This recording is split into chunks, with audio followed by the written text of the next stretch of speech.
Greetings, everyone. This is Rock and Roll Spot coming at you with the weekly comic book roundup. We're going to get things started this week with the X-Men book title for the week, or X-Men titles for the week, and Spider-Man titles for the week. So, without further ado, Marauders number 7. Where we left off in Marauders, the crew had gone to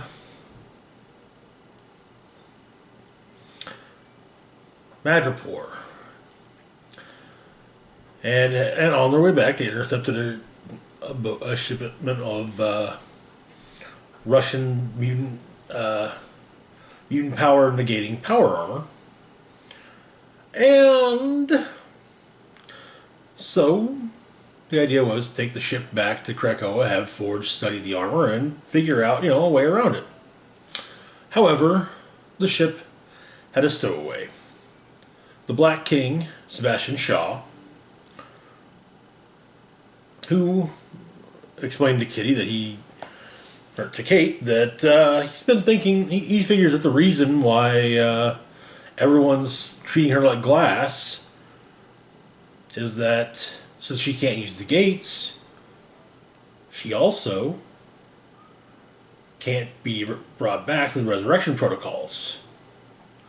And with that, another ship comes and picks up Shaw, and Shaw blows up the ship's hold, and the ship sinks, seemingly with Kate still aboard.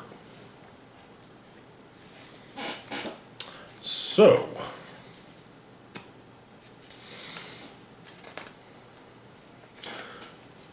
first off, we start off with we get a text message from an unknown sender to Kate Pryde. Catherine Pryde, we met briefly once in Washington, D.C. You likely won't remember me, and I'm afraid I can't tell you my name, but I hope you'll believe that what I'm about to write because it's true. Cade Kilgore and Manuel and Duque have made 2 drug purchases through through shell companies in Madripoor. One of those drugs was Krakoan medicines. The other was poison. Doesn't take a genius to guess what those little turds were planning.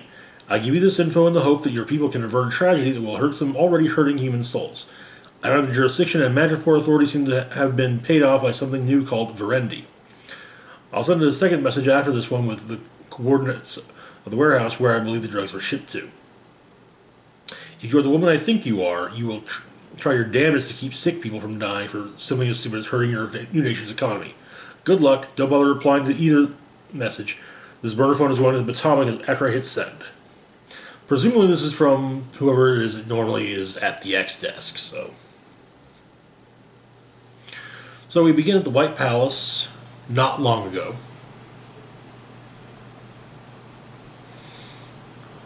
And Callisto, former leader of the Morlocks, has arrived. Rushes inside, hearing startled sound, and finds Emma along with mutant fashion designer Jumbo Carnation, who was actually referred to previously in a previous X-Desk missive. Well, Jumbo is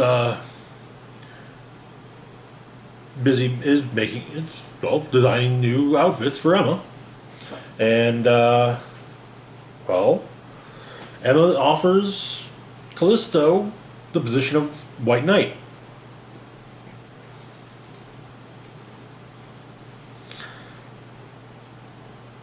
Callisto pulls the knife, slices the sleeves off the jacket that she's offered, slips it on her, and Jumbo realizes that the jacket he designed now is perfect. And so she then gives Jumbo one of her knives. We also learn that apparently, once upon a time, Callisto had a modeling career. And that's when Jumbo saw her. We cut to Island M, where the Marauder, as well as Christian Frost ship have arrived. However, Kate is not present. Also, seeing Callisto react to Storm's presence.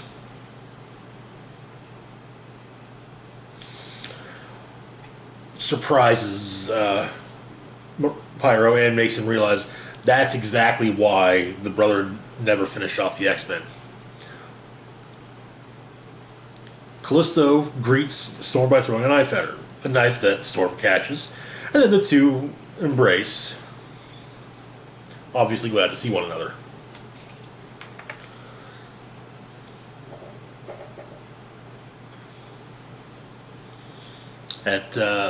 Back at Remedy House, Kilgore and Manuel and Duque are watching the footage being filmed by Yellow Jacket from within Pyro as Bishop tells Pyro to take the Marauder and set sail back for Krakoa, as apparently Bishop has returned to Madripoor. However, they have an audience with them. The Russian ambassador, who was convinced by Emma to abstain from voting. Turns out that the Russian power dampening tech is actually being further worked on. The first generation could only fit in armor. The near future, however, it will fit in a sidearm.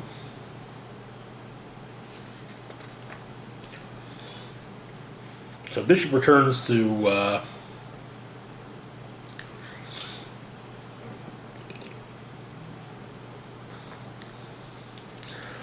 Madripoor, takes down some of the non-lethally takes down some of the security forces guarding the gate,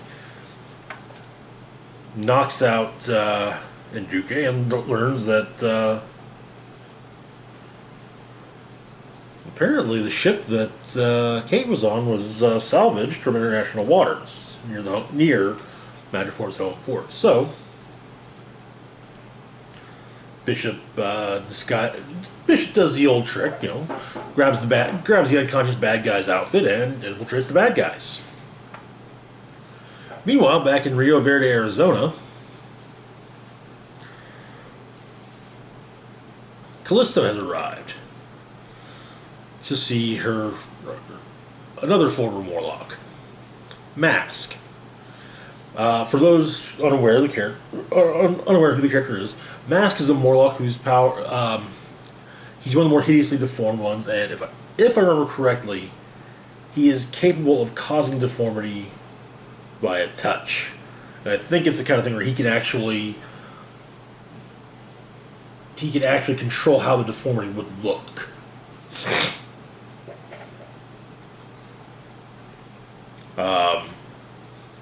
After the mutant he was at one point a leader within the Morlocks, and later on, after Mutant Massacre, he hooked up with Toad's iteration of the Brotherhood of Evil Mutants. However, it turns out he actually enjoys golf. It frustrates the hell out of him, but he actually kind of enjoys it. He thinks it's stupid, but he rather enjoys it. And so,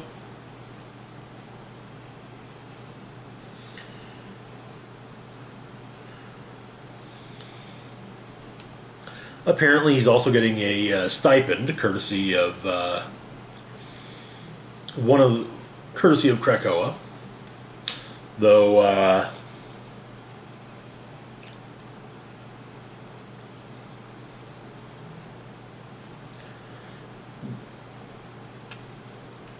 and the way she puts it is this. The way Callisto puts it to Mask, though, is, how many hours did we waste sitting around in the dark bitching about the good life the pretty ones live? Now the prettiest damn one is building something special, and she's not eating alone, is she? And I'm actually very glad this was addressed. Mask does bring up, what about the fact that, Pride's calling herself a marauder? And Callisto has the perfect response, which is, she was on the spot, reached for a name. She blurted out the one that hurt her bad. Let her have it. Okay. The issue ends with another missive from the X-Desk, pointing to perhaps the fact that maybe Mask is inadvertently causing some ISIS. I imagine being, is maybe inadvertently causing some disturbances in Rio Verde with some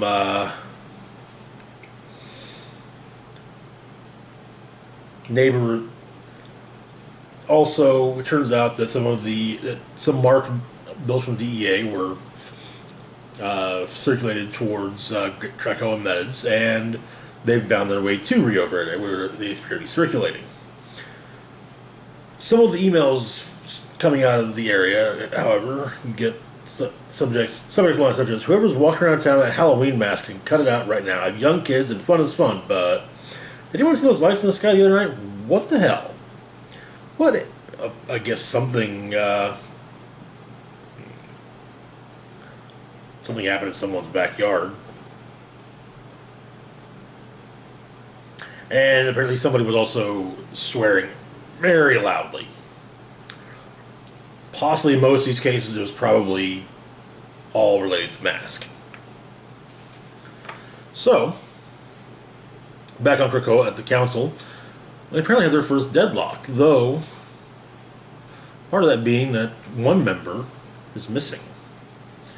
So they have one missing member and one abstention.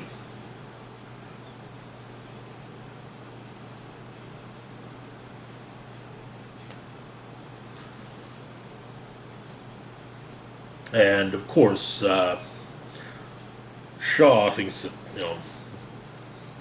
that it's just absolutely terrible that the Red Queen doesn't appear to have the time to properly manage all of her many responsibilities. Though Emma informs Shaw that Kate informed her that she was detained while doing the great work of returning mutants home.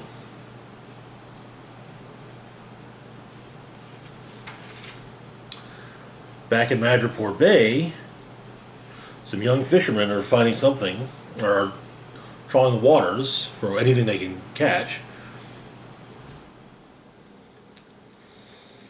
having already found, or previously found, some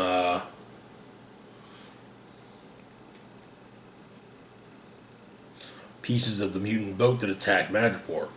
This, however, that they found is Lockheed. And maybe, just maybe, Lockheed is dead. Or at least they think Lockheed is. That's where the issue ends.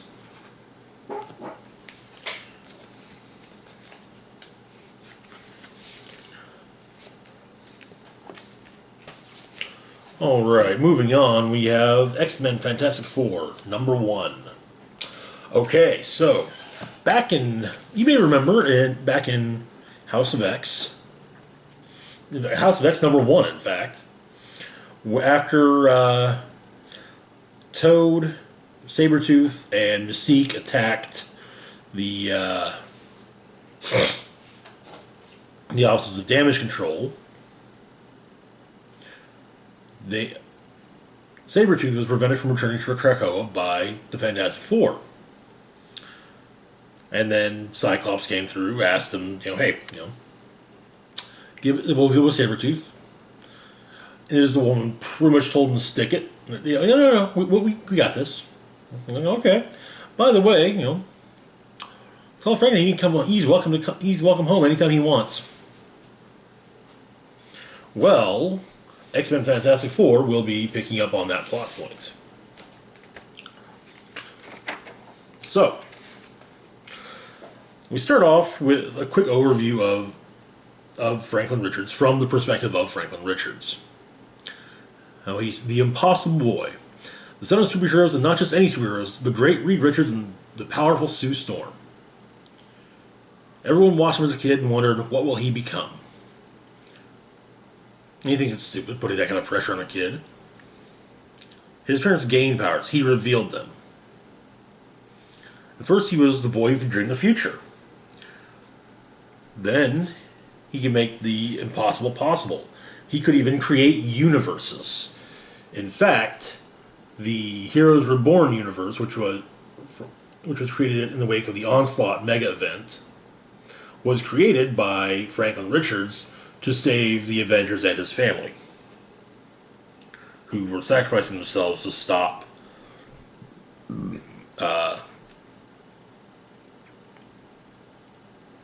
Onslaught. But yeah, he became a kid who could create universes, and he did. However, now his powers drain every time he uses them. He's heading towards being someone you'll see in the street and wonder, was that Franklin Richards? The guy who was once in the Fantastic Four? He used to have dreams of the future, and he doesn't anymore, because there isn't one for him. And apparently we see him saving off an alien invasion while his his mom, dad, and uncles watch. So back in the... I thought Krakoa was off the coast of Africa for some reason.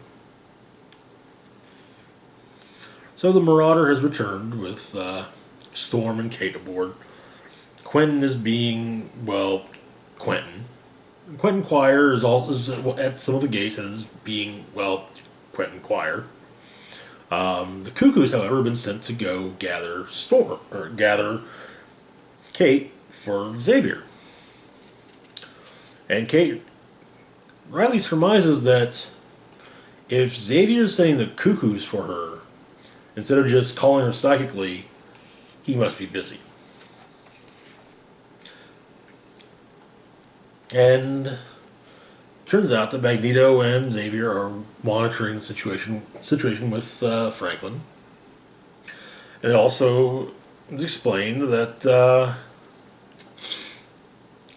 Franklin has grown as he went on an adventure with his family, in which time worked differently, so causing him to return as a young man. And the idea is that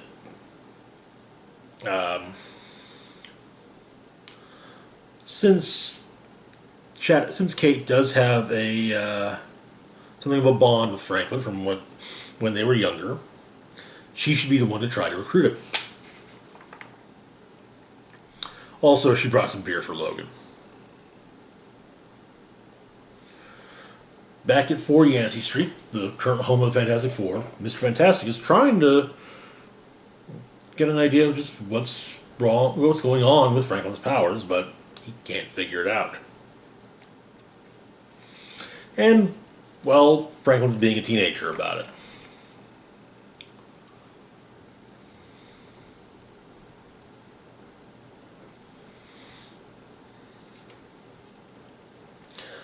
Sue's trying to help Reed understand. So, Thing and Franklin go out to eat, and it's like there are two people that he can't seem to be able, that Reed Richards can't. He can help. Reed Richards can help and save everyone in multiple universes, but there are two people that he seems unable to save, whose problems that he is unable to fix. Franklin's problem with his powers, and he's never been able to undo what happened to Ben Grimm.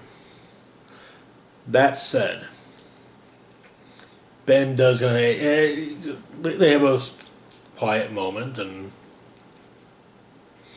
but Franklin starts to think maybe subconsciously Reed is making a point to not be able to help them. However, their talk is interrupted by Human Torch arriving because the FF have get visitors, and not the good kind. Those visitors being Bishop, Wolverine, Iceman, Storm, and Pyro, and of course, as well as Kitty and Xavier. An argument erupts. There's some arguing. Both groups saying their pieces.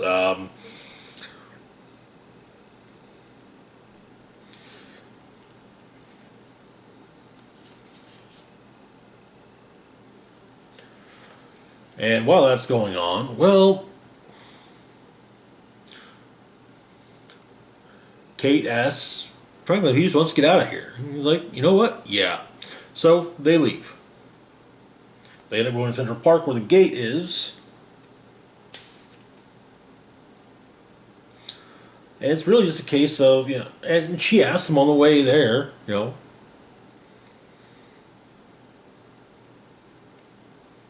know, what does he want to do? What does Franklin want to do? And he figures, hey, maybe the mutants of Krakoa can help him with his powers, after all.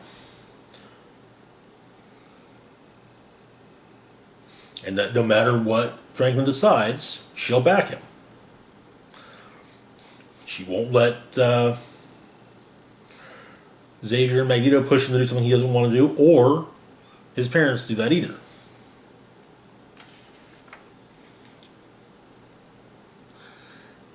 And then, of course, it's get misconstrued as kidnapping as opposed to, leaving a tense scene and ending up at a place that is, kind of a goal.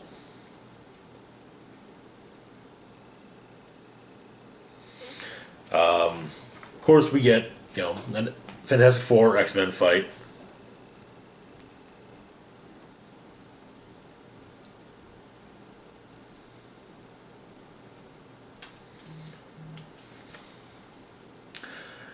And during the fight, Franklin makes a run for the gate and passes right through it. And we learn that, Reed Richards created a device that masks Franklin's mutant gene, which prevents him from accessing the Krakoan gates.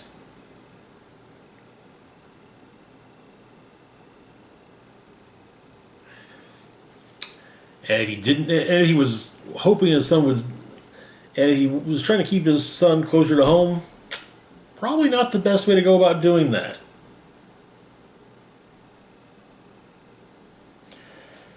And well, the rest of the FF is not exactly happy that he did this. They're at least trying to comfort Reed. But I'm sorry. That was a shitty thing for Reed to do. Full stop.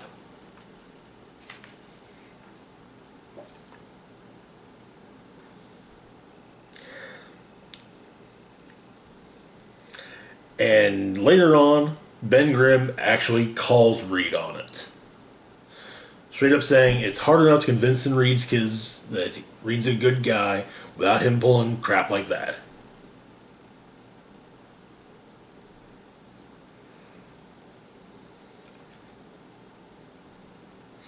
And yeah, Sue also kind of gets about what you did was wrong. I love you, I love our son, but what you did was wrong. And he explains that he keeps looking for scientific ways to solve problems, like he was all problems, and really, he just needs to be a better father.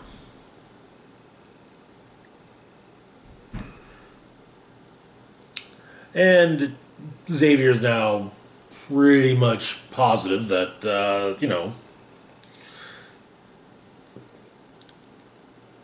Franklin will approach Krakoa on his own accord. The Marauder, however, is on its way back, and after it first picks up a stranded boat full of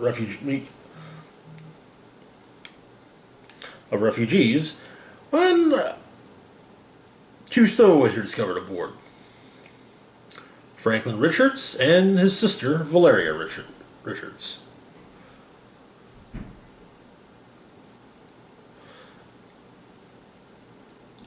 And, well, Franklin's now basically, taking Kitty up on the whole, hey, you said whatever choice I made, you'd back me up, right? Well, I'm choosing to go to Krakoa. And Valeria wants to see Krakoa. And make sure her brother gets to where he wants to go so that she can, have his room. But she also wants to see Krakoa. However, on their way, well, there's a problem with, there is an inherent problem with when you're a mutant, both a mutant and the son of the Fantastic Four. You have twice as many enemies, such as the Lord of Latveria himself, Dr. Victor Von Doom, who's arrived and has stopped the Marauder. That's where the issue ends. With part 2 coming out actually in 3 weeks, so yeah. No, that's not a wait time. Moving on, we've got Miles Morales Spider-Man number 15.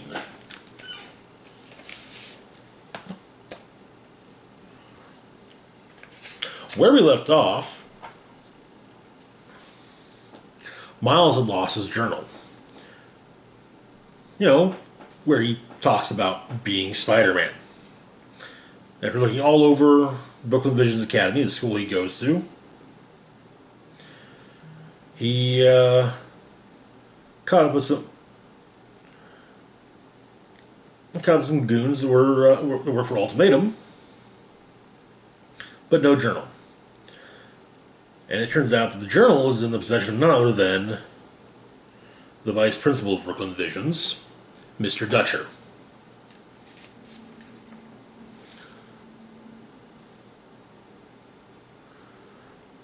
And it appears that maybe Mr. Dutcher has read the journal and is about to at least out Miles as Spider-Man when the school was attacked by none other than the Ultimate Green Goblin and his goblinish henchmen. Before Miles can change, however, he's thrown up against the wall along with Mr. Dutcher by the Goblinoids. They've got a device that's blocking cell signals, and the Goblin basically says, "Hey, I know Spider-Man's here. I'll let all of you go, so long if you just bring him to me."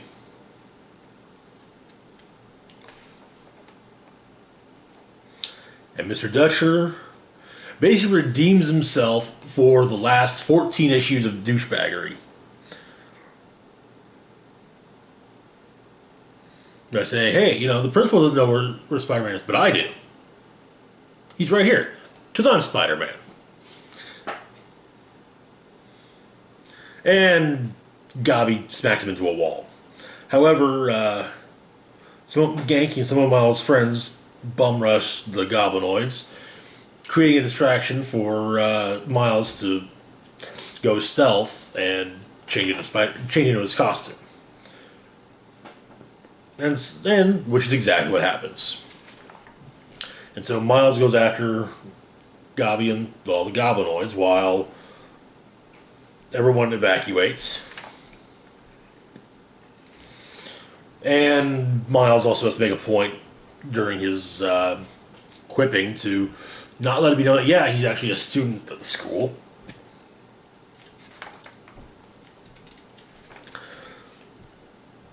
And he manages to at least convince Goblin to leave, and the Goblinoids do as well. And the principal basically says, "Hey man, you need to leave the school immediately. Your presence here has put the children in danger." And he's about to argue, but he's like, "You know what? No, you're absolutely right. I'm gone." Comes back. Talks to Mr. Dutcher, who goes, "Hey, the school's closed right now." Dutcher hands him back the journal and says, that as vice principal, it is his duty to report any student engaged in dangerous activities to the rest of the administration. So it's a good thing that the only thing he read in this entirely fictional journal is a fanciful story written by a talented, if unfocused, young writer. Isn't that right? And so, Mr. Dutcher knows the truth, and also has reconsidered Miles' academic probation. And he's being taken off academic probation. Of course, the school is burning, but, it'll be rebuilt soon enough. Because, damage control is actually really good at that kind of thing. And that's where the issue ends. The next issue, it seems, will actually be tying in with a micro event that, or something of a crossover amongst the teen-related non-X books called Outlawed, which more on that when the first part drops. Alright, next up we've got Black Cat number 9. I wonder, who possibly could be guest starring in this issue? Certainly not. It wouldn't be Wolverine. No way. Black Cat and Wolverine working together, that never happens. I mean, aside from the two miniseries where it, totally did happen. And yeah. Alright, so we begin. So the story kind of goes all over the place with Felicia and her crew arriving in Madripoor. We've also got some flashbacks for talking with White Fox about the next part of the heist. And him suggesting she go to Madripoor, because that's where the next thing she has to steal is. It's another painting. A companion to the piece that she does in the first issue. Turns out that the artist who painted it, Orlando, was the first to make contact with the other side, where the guild's vaults would later be located. And he's found that the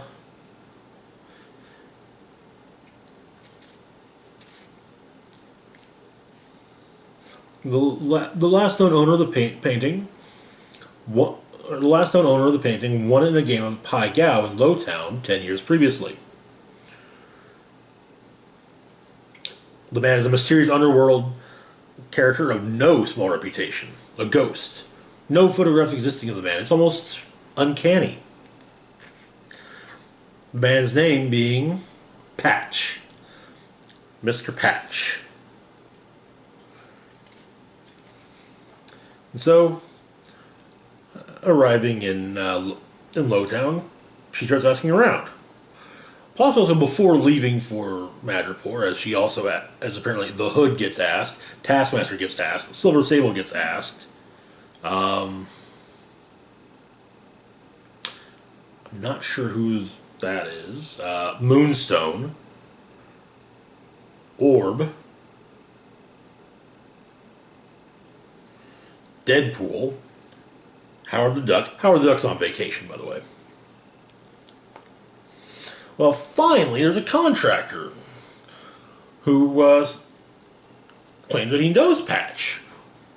Did some work for him, in fact. Helped him rebuild the Princess Bar. And it's Mr. Patch's favorite place, after all.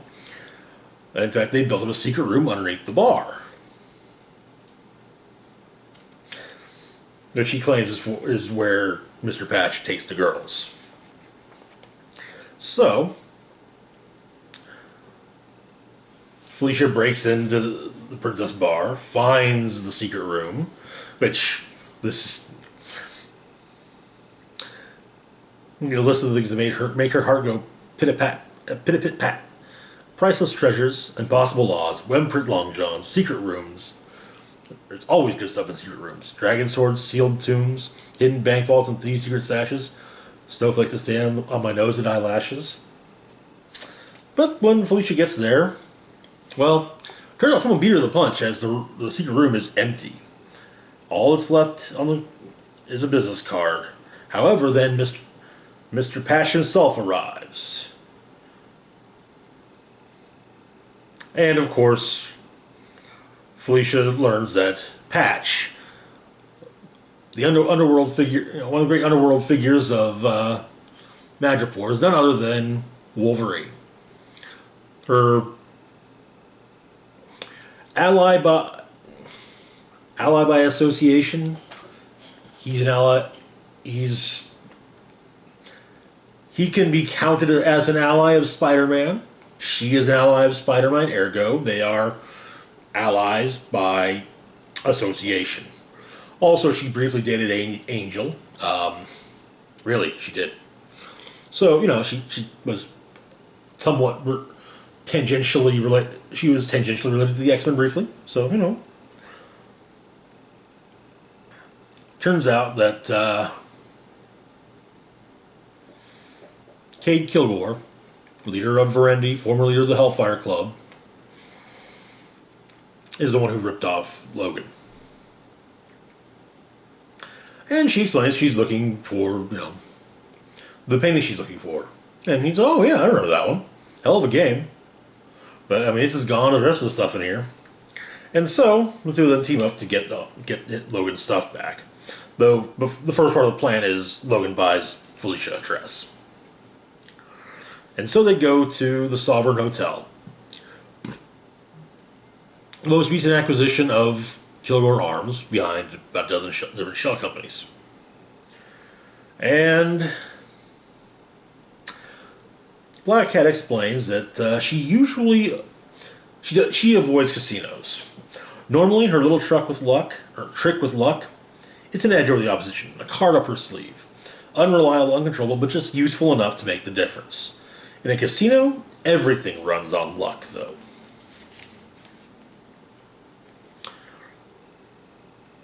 And so while she's cleaning up at one of the card tables, at the same time, the roulette wheel, slot machines, craps table, everything is going swimmingly. And she explains that she wants to talk to the owner of the casino. And if the security guard does not take her to the boss, well, she will stay at that table all night, and the odds will get even weirder.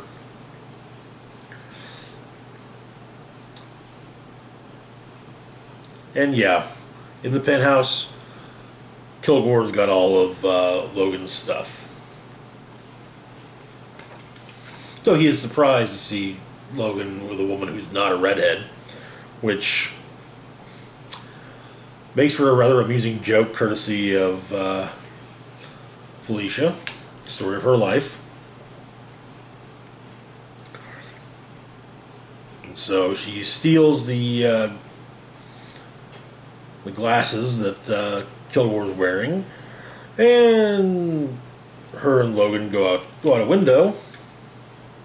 We learn that the glasses are a bleeding edge peripheral with an interface to all of his corporate accounts.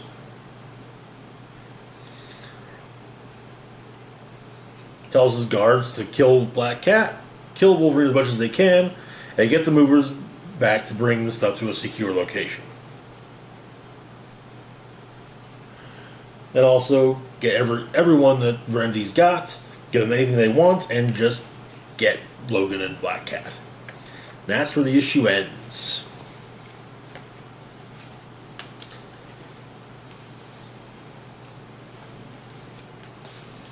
And that's it for this part of the roundup. As always, feel free to like, share, and subscribe.